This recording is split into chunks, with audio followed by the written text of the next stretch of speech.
Hey everyone, and welcome to my channel. Today, I'm going to show you how to create digital images using AI. AI art is the art generated by artificial intelligence algorithms, often from text descriptions or existing artwork, creating images or paintings. This is a cool and easy way to create unique and interesting images, and it's something that anyone can do.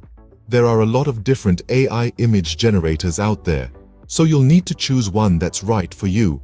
Some popular options include Midjourney, DALL-E 3, Canva, Stable Diffusion, Zapier, Freepik, Imagen, Party, and many more.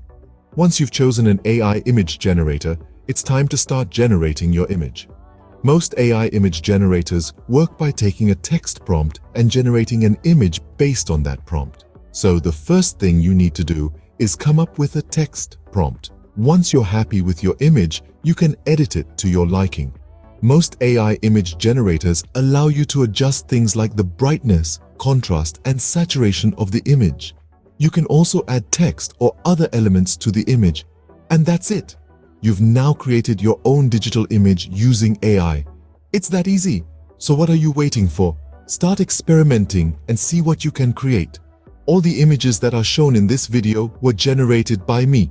I believe you liked them, Logu AI Enthusiast. Please subscribe my YouTube channel at Logu Kandan 6599 for more videos. See you in another AI topic soon. Thanks for watching.